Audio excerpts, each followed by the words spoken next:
Hello à toutes et à tous les amis, j'espère que vous allez bien. Aujourd'hui on se retrouve pour une nouvelle vidéo React documentaire dans laquelle on va se mater un nouveau documentaire ensemble pour répondre à la question: pourquoi est-ce que le Qatar rachète tout en France? Pourquoi est-ce qu'il rachète tout en France? Alors évidemment on sait que le Qatar a racheté le club du PSG, Paris Saint-Germain, club de foot de Ligue 1, première division de football française, mais a aussi racheté énormément d'immobilier en région parisienne, mais aussi en dehors de France, notamment des vignobles. J'ai eu vent de rachat de vignobles en France, mais pas que.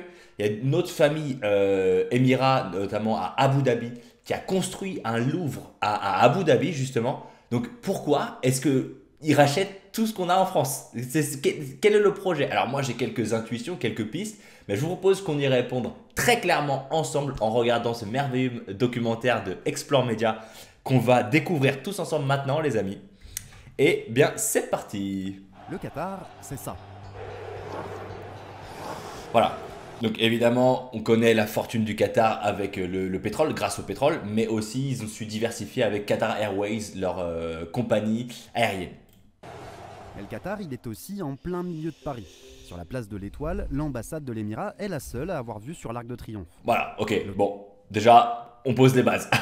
L'hôtel du Louvre, rue de Rivoli, Qatar. Ok, Le printemps Haussmann, Qatar. voilà. Le Royal Monceau, encore le Qatar. Voilà, donc je m'étais pas trompé. Rachat, l'immobilier en France, ils sont vraiment très bien implantés. Et même dans l'arrière-pays cannois, l'émir et sa famille ont racheté ce domaine de plus de 30 hectares. Le Qatar C'est à quoi? C'est un vignoble à Cannes. Je suis pas sûr qu'à Cannes il y ait des vignobles, mais ça doit être un domaine immobilier de luxe, quoi. Enfin un truc aime les incroyable. vieilles pierres, mais pas seulement. Ouais, bah voilà, je L'Émirat pense que c'est investit ça. dans la banlieue parisienne, dans les sources d'eau de la Loire, mais aussi dans Waouh. les plus grands groupes français, de LVMH à Veolia en passant par Total et Non, mais- Lagardère. Le Qatar est Non mais ça fait peur parce que le mec il contrôle même des sources d'eau en France. Et évidemment, ils ont investi dans les plus grosses boîtes en France par l'achat d'actions dans les boîtes. Là, ça fait quand même un peu flipper. Ah, ça fait flipper. Ils contrôlent les sources thermales françaises. Waouh. Ça fait flipper. partout. Mais alors, pourquoi un tel intérêt pour la France? L'influence? Sûrement. Le rayonnement? Probablement. Mais il y a aussi Ouais. une raison beaucoup plus terre-à-terre à cet intérêt, c'est que la France est un paradis fiscal pour les Qataris. Pourquoi le Qatar et la France sont What? si proches? Alors là, tous ceux qui payent des impôts, qui trouvent qu'ils payent trop d'impôts, sautent sur leur chaise là. What? C'est un paradis fiscal. Là, je veux en savoir plus. Là, je veux en savoir plus. Dans cette vidéo, on revient sur la prise d'otage qui a fait naître cette amitié, mais aussi sur ce document Oui, oublié qui a c'est scellé encore. l'union entre nos deux pays. Le Qatar, c'est ce qu'on appelle un État confetti. Un tout petit pays, à la fois en superficie et en population, J'avais jamais entendu cette expression. C'est vraiment mignon. Un état confetti. C'est trop mignon. sur ce territoire à peine plus grand que la Gironde, on compte 2 800 000 Ouais. habitants, mais Non. seulement 15% de On Qataris. embrasse la Gironde. 300 000 nationaux assis sur le plus grand gisement de gaz naturel au monde, Ah, North c'est ça. Field, qu'ils partagent avec l'Iran. L'émirat C'est de ça. la dynastie Al-Thani, en place depuis 50 ans, détient 12% des réserves mondiales de gaz et 1,5% de celles de pétrole. C'est Ah, mais- simple, les Qataris En fait, c'est le gaz. C'est pas le pétrole, c'est le gaz. Putain. sont les habitants les plus riches du monde, devant les Luxembourgeois et les Singapouriens. Ah, Le d'accord. Qatar n'en est pas moins un État fragile. Déjà, c'est un nouveau-né Ok. à l'échelle des États puisqu'il n'a obtenu son indépendance qu'en 1971. Mais surtout, le Qatar entretient une relation vitale avec l'Iran, avec qui il partage son gisement gazier et qui contrôle également le détroit d'Ormuz par lequel le Qatar exporte son gaz. Et être pote avec l'Iran en relation internationale, c'est pas vraiment le choix de la tranquillité. Soutenu par la Chine et la Ça, c'est Russie, clair. l'Iran est l'ennemi numéro 1 de l'Arabie Saoudite, soutenu entre autres par les États-Unis. Un jeu d'équilibriste pour le Qatar qui se retrouve coincé entre les deux géants du Golfe. Mais depuis une vingtaine Ah ouais. d'années, le Qatar cherche à s'émanciper de l'influence saoudienne. Il soutient Putain, j'avais pas du tout connaissance de ça en fait. Waouh. Ok, c'est beaucoup plus profond qu'il n'y paraît. Hein. notamment le mouvement islamiste des frères musulmans, considéré comme terroriste par ses voisins. En Égypte, I je am crois qu'ils sont très supporting Muslim présents. Brotherhood. I don't have any proof to list them as terrorist organization. Un soutien qui lui coûte cher. Pendant 4 ans, l'Arabie Saoudite, les Émirats Arabes Unis, Bahreïn et l'Égypte ont placé le Qatar ça. sous embargo et rompu toutes leurs relations diplomatiques avec l'Émirat. C'est ça, je crois que les frères musulmans, ils étaient très puissants en Égypte, notamment, si je ne m'abuse. Bref, le Qatar a beaucoup d'argent, mais il a besoin d'amis. Et ça tombe bien, Ah bah le tiens, Qatar, il est Joe Dalton, le voilà. D'ailleurs, il a été condamné à un an ferme, celui-là. Oh my god. plutôt du genre sociable. Il a vraiment tout fait. Cette Il a vraiment tout fait. sociabilité, elle lui vient du QIA, le Fonds souverain du Qatar. Ok. Une structure chargée d'investir les bénéfices de l'exploitation des hydrocarbures. En 2024, ce fonds pèserait 526 milliards de dollars. Soit Ça, c'est pas choquant. Ça, c'est pas choquant. Je sais que notamment la Norvège, qui est un royaume avec un roi, elle a aussi un fonds d'investissement souverain. Donc, c'est le pays qui a un fonds d'investissement qui investit dans des entreprises un peu dans le monde, etc. Et aussi, c'est un des plus performants du monde. C'est un des pays qui, juste quand le pays investit par lui-même, gagne énormément d'argent. J'ai vu ça dans une des newsletters business que je lis. autant que le PIB de la Belgique. Ce fonds, il a un seul but, assurer l'avenir du Qatar. Parce qu'aujourd'hui, certes, les affaires tournent. Le monde a besoin de gaz et, coup de chance, les deux seuls pays qui en produisent davantage, la Russie et l'Iran, sont mis au banc de l'économie mondiale. Mais demain, qui sait? Le gaz n'est pas une ressource d'avenir et un confetti, ça se balaie facilement. Bah tiens. Alors, comme assurance vie, le Qatar n'a pas 1000 options. Pour se protéger, il doit posséder et pour ne pas mourir, il doit investir. Et en ce qui concerne la France, il y a un investissement qatari qui a tout changé. Une sortie d'argent qui a permis d'en faire rentrer beaucoup plus. Ah et non, oui. c'est pas le PSG. C'est une affaire digne d'un film d'espionnage. Avec ouais au casting, le colonel Kadhafi, l'émir Ah, tiens. Al-Thani, et dans le rôle principal, un certain Joe Nicolas Dalton. Sarkozy. Bon, C'est que la France a toujours été du côté des dictateurs. lui, mais plus on tire le fil, plus on découvre la supercherie. C'est incroyable. C'est incroyable.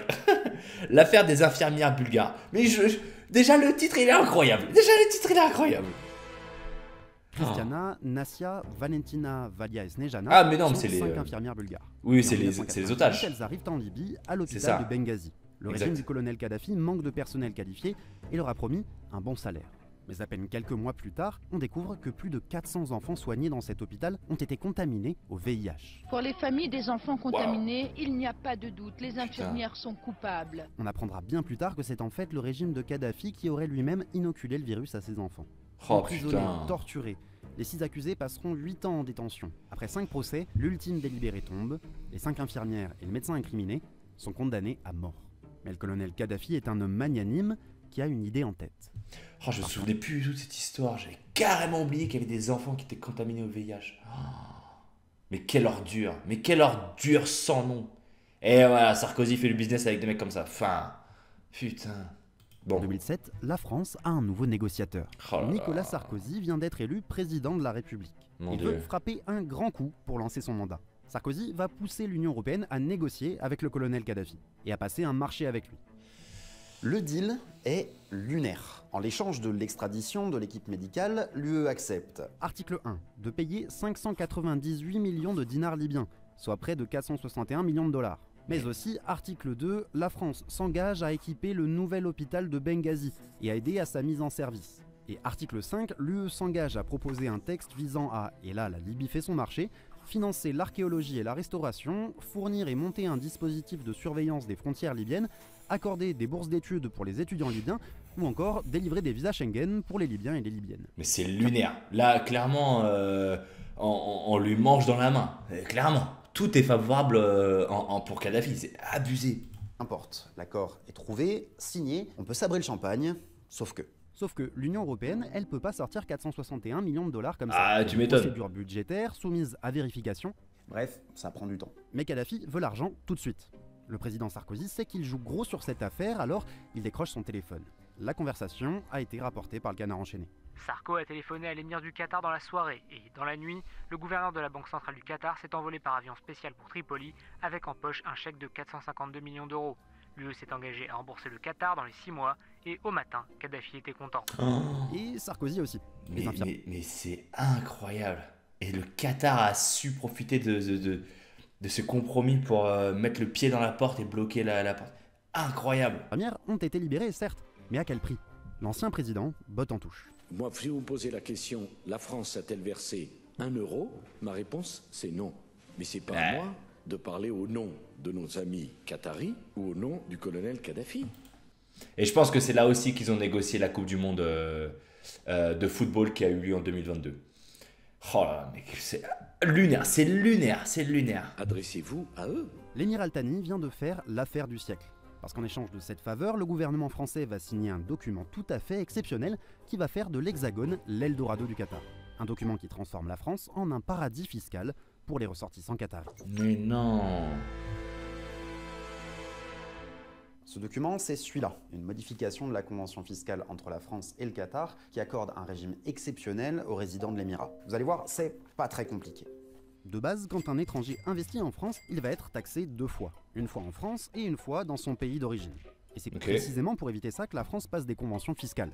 La France est un État qui dispose d'un nombre de conventions fiscales très important, plus d'une centaine. L'idée étant de à la fois permettre aux entreprises françaises de s'installer à l'étranger et en même temps d'attirer les investisseurs étrangers en France. Ça c'est plutôt cohérent. Pour le coup, ça dynamise l'économie française et ça permet, comme dit, d'installer des usines un peu partout dans le monde, de laisser les entreprises françaises aller découvrir des marchés européens, internationaux, et ça permet aussi les investisseurs étrangers de faciliter l'investissement en France. Ça pour le coup, moi je trouve que c'est pas du tout de la magouille. Bon, attendons. Cette convention entre la France et le Qatar, elle n'a aucun équivalent. Et ce pour 3 principales raisons. 1. Les Qataris sont exonérés d'impôts sur les plus-values immobilières. Non, mais Quand un c'est immeuble est lunaire. vendu plus cher qu'il n'a été acheté, normalement, l'État récupère un impôt sur la différence. Bien mais sûr. pas quand le vendeur est qatari. Ce qui permet d'expliquer en partie cet intérêt pour les vieilles pierres. Sauf que, quand on possède beaucoup d'immeubles, en général, on doit payer l'IFI, l'impôt sur la fortune immobilière. Bien sûr. Vous le voyez peut-être venir. 2. Les Qataris sont exonérés d'impôt sur la fortune immobilière, à condition d'avoir au moins autant de titres financiers en France que d'immeubles. Autrement dit, vous avez un domaine d'une valeur de 170 millions d'euros, achetez 170 millions d'actions ou d'obligations en France, et on sera quitte. Mais c'est lunaire cette histoire. Je vois un peu l'idée de vouloir investir dans les entreprises françaises, ok. Mais les gars, 0 impôt. 0 impôt. C'est lunaire.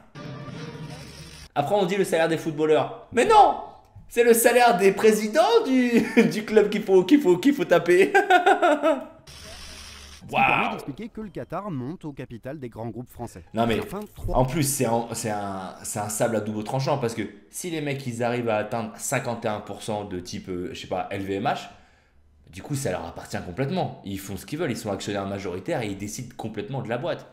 C'est lunaire. What? 3. La France ne peut pas faire de retenue à la source. Prenons des exemples très simples. La société qatari investit dans une société française. On l'a dit, il faut acheter des actions. La société française distribue les dividendes. Les dividendes partent au Qatar, il n'y a pas de retenue à la source. Ils arrivent au Qatar, ils ne sont pas imposés. Impôt payé, 0.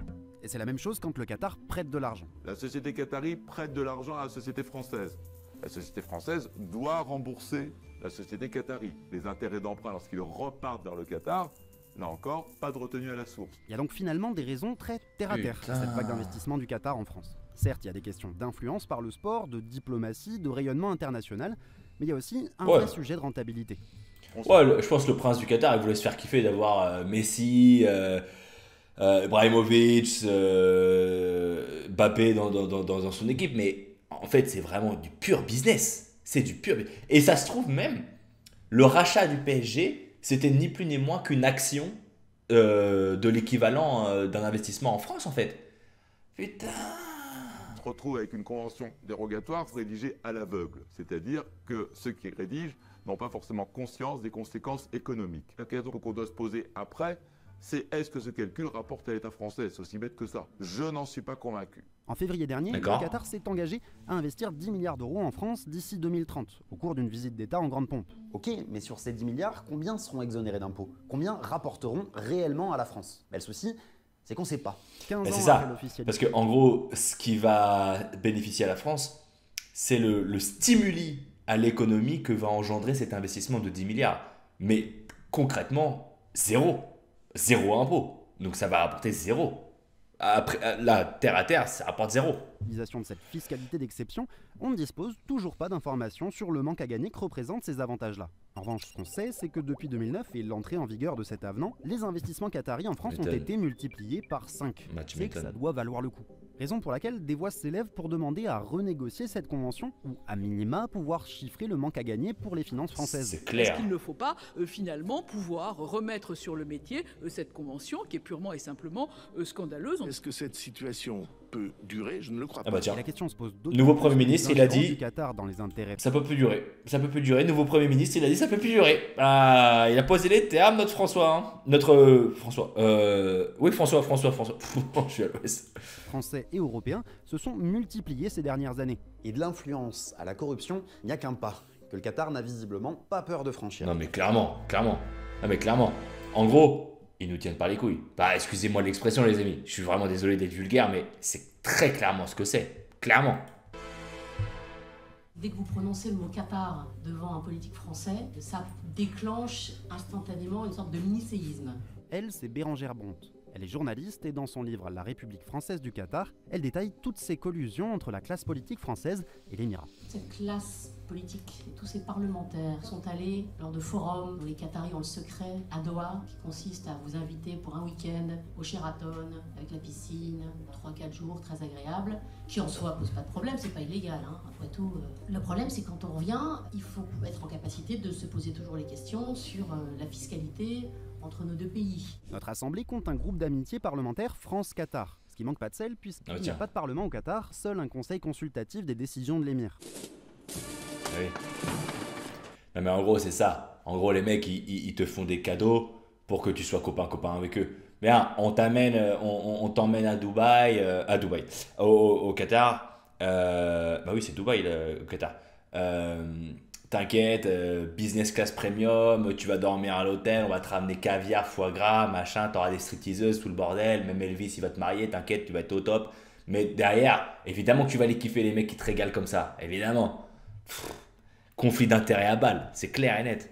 Parce qu'au fond, ami ou pas, le Qatar reste une monarchie absolue, où les partis politiques sont interdits et où les critiques des décisions de l'émir peuvent être condamnées à de la prison à vie. Un pays dans lequel plusieurs milliers de travailleurs migrants sont morts sur les chantiers de la Coupe du Monde 2022, attribués par influence politique directe, au propre mot de l'ex-président de la enfin, moi j'ai pas regardé la Coupe du Monde parce que c'était... mais c'est une catastrophe humanitaire. C'est une catastrophe humanitaire cette Coupe du Monde, clairement. Comme toutes les Coupes du Monde d'ailleurs. Ces vieilles méthodes, elles sont encore parfaitement d'actualité. À en croire les révélations du Qatar Gate, cette tentaculaire affaire de corruption au cours de laquelle la police a saisi au total... C'était qui ça? C'était les Italiens? Ah, il me semble que c'était les Italiens. Tentaculaire affaire de corruption au cours de laquelle la police... Agence de presse italienne, ouais c'est ça. Donc Qatar Gate, ah j'ai pas suivi cette histoire Qatar Gate, c'était quand? L'année dernière? A saisi au total 1,5 million d'euros, notamment au domicile de la vice-présidente du Parlement européen, Eva Kaili, une députée qui n'avait de cesse de saluer les réformes progressistes du Qatar. Allez, super. Et c'est ce qui fait que travailler sur le Qatar est tout... C'est clairement ça, il lui filait un max d'oseille, il la régalait, il la rinçait au max, et elle, évidemment, elle voyait le Qatar. Ou alors elle le voyait pas, mais c'était clairement de l'achat, complètement de la corruption. Aujourd'hui devenu très compliqué. Et d'ailleurs, en préparant cette vidéo, en fait, on s'est rendu compte que même de grands spécialistes de la région sont suspectés de travailler sous influence du Qatar. Bien sûr. Nabil Nasri, ici dans les studios de France Culture, pour une émission de 2013 intitulée « L'influence du Qatar en France ». En octobre 2023, le politologue a été mis en examen pour des soupçons de corruption ou de trafic d'influence au profit de puissances étrangères, et notamment le Qatar. Non mais toujours avoir un esprit critique. Mais ça c'est clair. Même ne serait-ce que vis-à-vis de ce documentaire-là. Mais ce documentaire-là nous montre que tous les mecs qu'on entend à la radio, à la télé, mais en fait combien c'est de la corruption et c'est finalement une certaine forme de propagande quelque part. Oh, putain, je tombe des nues. Je suis choqué. Choc-barre. J'adore cette version. Pour Rachid Mbarki, journaliste de BFM TV, qui a reconnu avoir reçu au moins 6 000 € pour diffuser en pleine nuit des sujets pro-Qatar. L'un des sujets portait notamment sur le procureur général Al-Mari, ancien proche de Rachida Dati, visé par une information judiciaire du parquet national financier. Ou encore très récemment, en juillet 2024, avec la mise en examen de ce député écolo, soupçonné d'avoir touché 5 000 € par mois pendant 1 an pour diffuser des argumentaires livrés par un intermédiaire du Qatar. Non mais attends, mais c'est abusé, le mec il prend 5 000 € par mois pendant 1 an et en gros on lui envoie une feuille A4 pour dire non le Qatar c'est top parce que ceci, le Qatar c'est top parce que cela, c'est lunaire et c'est tous les partis politiques hein. Le mec il était au parti politique écologiste les Verts, c'est abusé. Très longue et malgré la persistance de ces cas de corruption impliquant le Qatar, rien ne semble entamer notre hospitalité. Mais car aujourd'hui, c'est exactement ce que je disais, ils nous tiennent par les cornets parce que Macron il est content de recevoir les 10 milliards et la France elle est contente de recevoir ces 10 milliards d'investissement en France. Oui en France c'est ça exactement. Donc c'est clair. L'Émirat prétend un nouveau rôle, celui de médiateur du Moyen-Orient. Car le Qatar parle avec tout le monde. Par sa tu position m'étonnes. non alignée et les bonnes relations qu'il entretient avec des La Suisse. incontables comme l'Iran, C'est la Suisse du Moyen-Orient. Hamas, le Qatar se pose aujourd'hui en négociateur indépendant. Un négociateur particulièrement prospère, assis sur 100 ans de gaz dans une crise de l'énergie qui accentue encore le rapport de force en sa faveur. Clairement. L'activité des géants français de l'énergie, comme Total, premier partenaire du Qatar pour l'exploitation de Northfield, est dépendante des relations que la France entretient avec l'Émirat. Idem pour les industries du luxe, de l'aviation militaire ou encore du bâtiment, pour qui les excentricités qataries représentent une part importante du carnet de commandes. Le Ah oui. Qatar s'est rendu indispensable. Et de là à dire qu'il est intouchable, il n'y a qu'un pas. Ouh. Waouh. Bon les amis, en fait, je suis choqué parce que je pensais pas du tout que ça allait partir dans cette direction-là. Mais bah voilà quoi, les politiques, magouille et manipulation jusqu'au bout. En fait, je pensais que c'est. Alors moi, mes intuitions que j'avais au tout début, c'était que c'était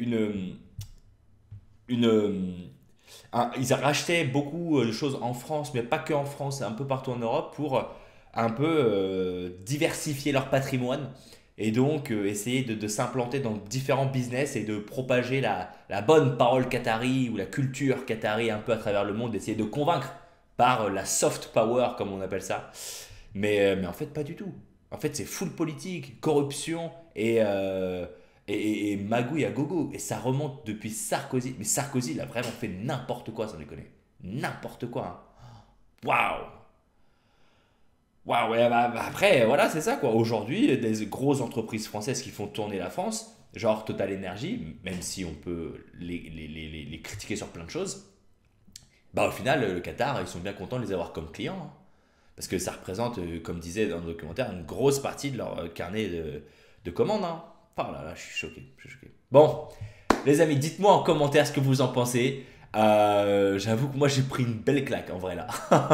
Je m'attendais pas du tout à ce que le documentaire aille dans cette direction. Mais c'est ça aussi, la beauté des documentaires, c'est qu'on en apprend. Alors évidemment, il y a toujours une petite part de fiction, mais on en apprend généralement beaucoup. J'essaie de chercher, de trouver les meilleurs documentaires qu'on peut se mater ensemble et en apprendre un peu plus sur le monde qui nous entoure, les amis. Dites-moi ce que vous en pensez en commentaire. Je vous remercie d'avoir regardé la vidéo jusqu'au bout. Je vous souhaite une très bonne journée ou une bonne soirée. À la prochaine. Bye bye.